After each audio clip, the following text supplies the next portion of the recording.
Qur'ani tukufu tulisoma Ramadhani, sababu ndio mnasaba wake kwa fupi, na kila mmoja ayayua kwamba kile kitu hufanywa kwa mnasaba wake. Ramadhani ilikuwa imeteremshwa Qur'ani, imenasibu Ramadhani isoma Qur'ani kuliko siku nyingine, ingawa siku zote yataka isoma, lakini Ramadhani kwa kila fani, kila tafannuni, tafsiri, Qur'ani, tajwidi, mwezi wake. Kama vile ikiingia Rabiul Awwal ni mwezi wa mazazi ya Mtume, utaona sampuli mbalimbali za hafalati za mazazi ya Mtume. Hakadha ya Shaaban, ikija Rajab, kila mwezi takriban ni kila mwezi katika dini yetu una siku na mnasaba, na Mtume alikihuisha mnasaba hata ya kijirani. Alikuwa na wakati kupinda nyama kiwapa marafiki wa Sayyidatina Khadija, mpekeni fulani kuhuisha mnasaba, ina athari kubwa. Na akatwambia siku ya Juma, inna min afdali ayyamikum yawmul Juma, siku kubwa siku ya Juma. Hapa yatupa sisi kuweza kufahamu kwamba kila jambo likiwa limenasibiana na wakati hufaa na ni vizuri lijadidishwe, lifanywe upya. Kama sura tuisoma Qur'ani ni Ramadhani, si lazima Ramadhani tu, lakini Ramadhani yazidi kwa mnasaba kwa Qur'ani imeteremka mwezi wa Ramadhani. Tukwambia Mola, shahru Ramadhan alladhi unzila fihi al-Qur'an, ndio mwezi ulioteremka tena ikaya hii Qur'ani hudan linnas, kuna hudan lilmuttaqin, iko alif lam mim dhalika alkitab la raiba fihi hudan lilmuttaqin, iko hatuna zitanaye. Lakini hapa Mola katuambia hudan linnas, hii Ramadhani ni yenu na hidayah iliyomo ndani ni ya watu. Ayi jinsi min al-ajnas, sampuli hiyo mara Muhindi, Somali, hudan linnas.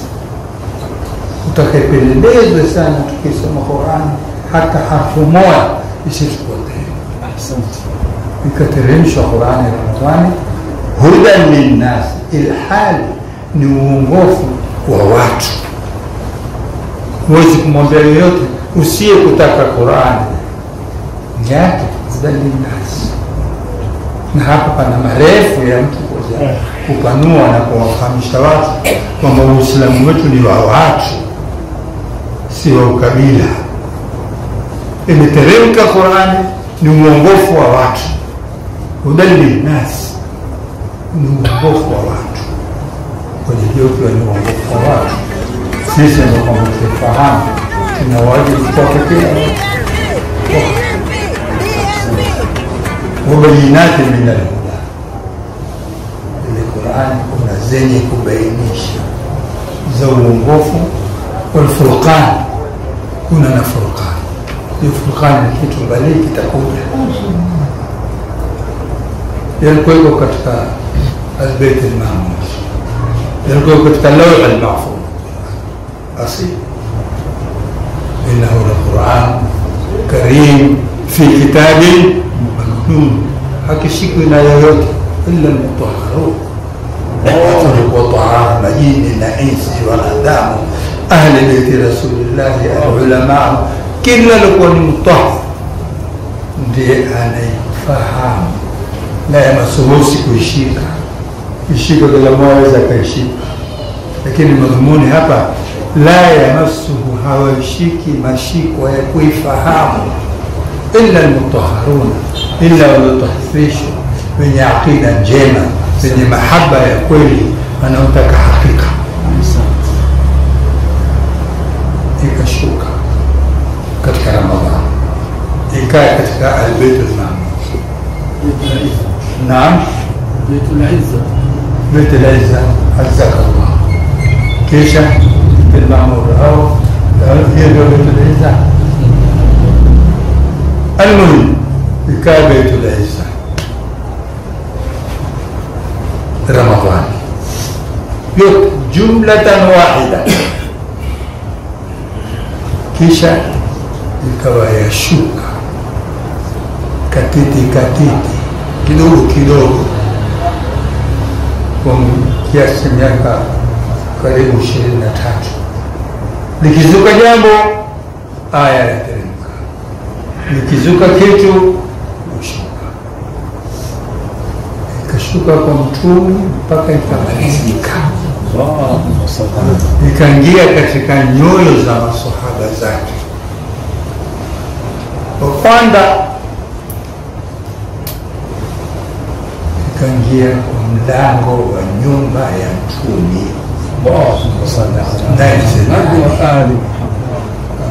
Mtume mwenyewe kumwambia ana madinatul ilmi wa aliyu babuha, akawa anayo Qur'ani hata ikawa watu wameingiwa na hofu ya kumwambia una Qur'ani nyingine, manake alitoa majauha ndani ya Qur'ani kama isipokuwa nifahamu tulepewa, na hii fahamu haikuhusishwa mtu, ni kila aitakaye, mwenye kuitaka kuipata.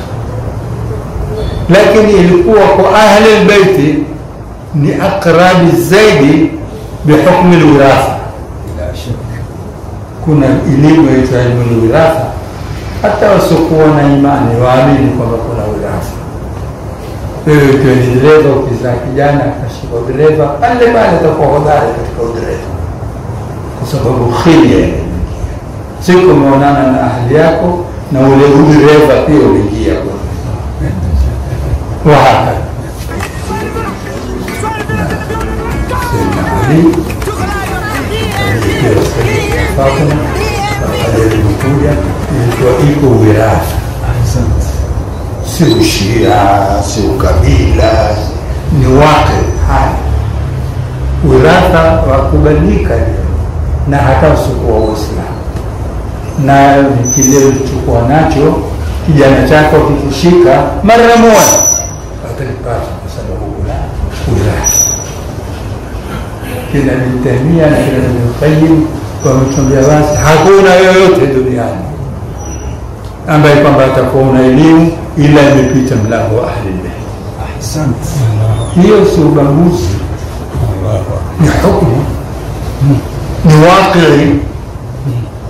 Akitoshughulika ule ahli bayt ni hakushughulika, lakini akishughulika tu hata kama topesi atamshinda mwingine ambao kwamba hakuna urathi.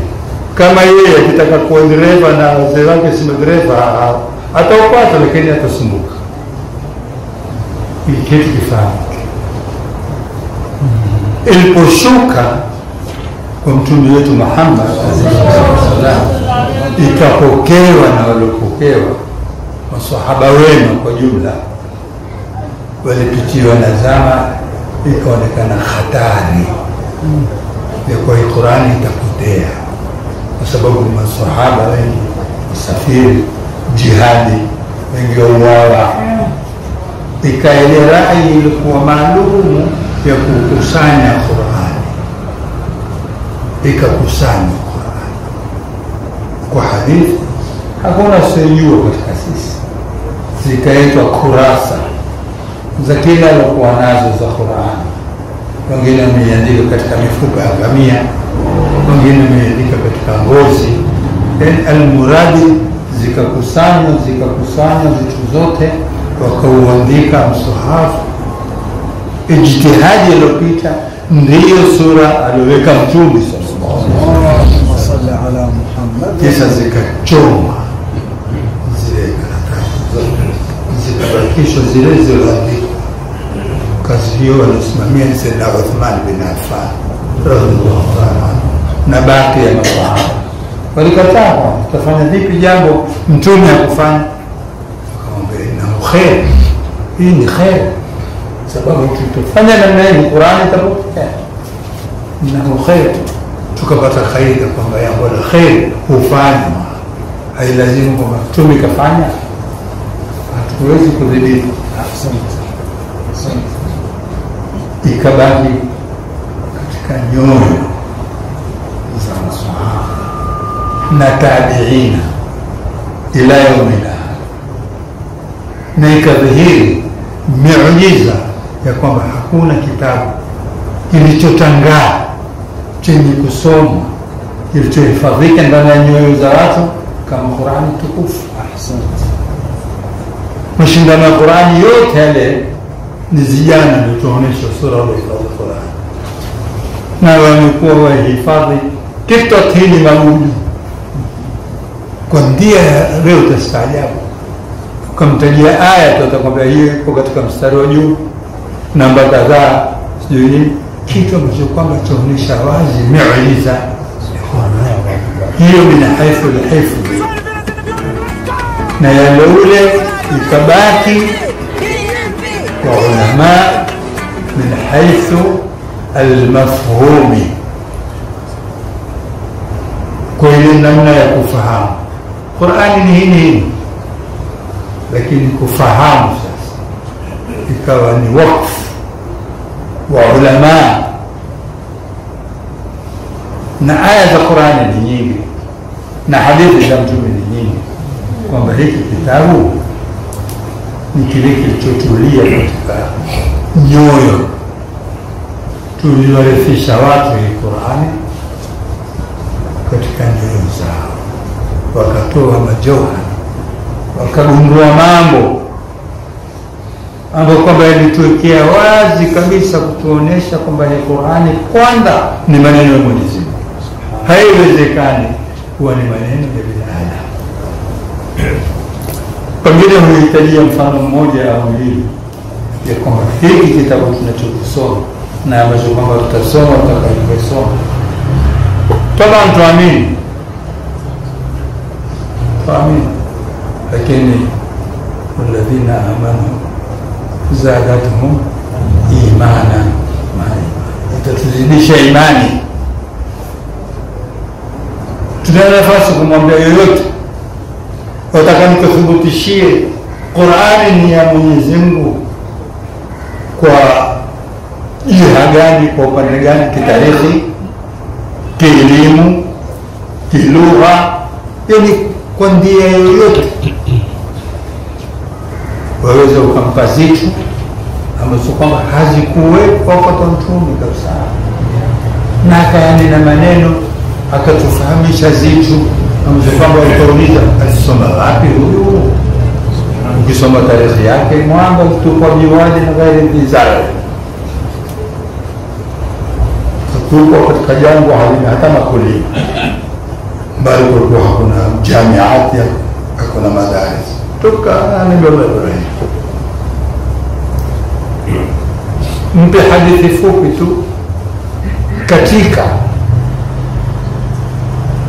wala mpinga Mtume, ni'ama yake Abu Lahab iko wazi, na tuisoma Qur'ani siku zote ikituambia kwamba yeye Abu Lahab na mkewe wataingia motoni, sayasla nara dhata tabbat yada abi mpaka nusu asili. Kwa ufupi, Mtume aliwaita jamaa zake akamwambia, nyinyi mniua mimi, tokuniua nikiwaambia nitakalomwambia mtaamini? Kama hata kujaribu Mungu kwa kama basi mimi ni mtu wa Mwenyezi Mungu, baina ya adhabu shadidi, tukuzie adhabu. Abu Lahab akamkabili Mtume akamwambia, alihadha jamaa ya yote utukusanya kutoka kutuambia haya, tabbalak maangamivu ni yako. Qur'ani haikusubiri hata dakika, itashuka tabbat yada abi lahab ma ghana anhu mali yake haitomfaa chochote, wama kasaba na alichokichuma watoto ni sasa na nara ataingia motoni yeye wamraatuhu na mke wake beba jikuni kama kijana beba jikuni. Baada ya kushuka sura hii huyo Abu Lahab hakufa ila baada ya miaka 10. Sasa kuonesha Qur'ani ni Mola. Je, ilikuwa haiwezekani huyo Abu Lahab kuja kwa mtume amwambie Muslim ni Muslim? Sasa kiwa Muslim ataingia tena motoni? Amesilimu na ikiwa hataingia tena motoni na ile Qur'ani inasema ataingia motoni yeye na mkewe, itabidi tufanye nini? Tasahihi futu. Ikiwa Qur'ani hii andikwa muda ya futu muda itakuwa Qur'ani tena, hakuweza kuja kusema hata kwa dhihaka mpaka nikufa. Hii moja, na kuna mamia ya aya za kutuonyesha ni Qur'ani katika ulumi sayansi. Nana launua mibeni farthin wadami labanan khalis. Makureshi nani hawajui chochote baina damu na choto kwa maziwa mpaka ikaja Qur'ani ikathubutu kisayansi maziwa yatoka baina ya damu na choo. Mimea yusqa bima'in wahid wa nufaddilu ba'daha ala ba'd fi al-ukhra. Mimea yote maji ni yale yale, lakini tofauti haya tamu, haya chungu, haya meupe, haya meusi. Hii ni nini? Wakam na ulama wakairithi na wakaelewa kwamba hii Qur'ani yashuka, lakini haishuki. Vipi yashuka na haishuki? Yani haishuki, hakuna tena Qur'ani ya kuteremka, lakini yashuka miujiza yake na uvumbuzi wake.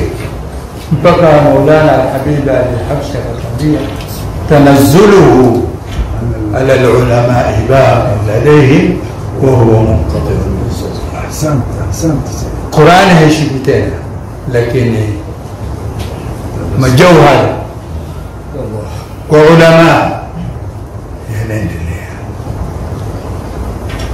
Sasa yatakuwa marefu sana, tutatoka katika hima ya watu walioshika misahafu kutaka kungojea waidharatu istidlala zawji kiasi cha kutuonesha Qur'ani katika hali ya kitangamano, hali ya kisiasa, hali ya kielimu, hali ya chochote utakuta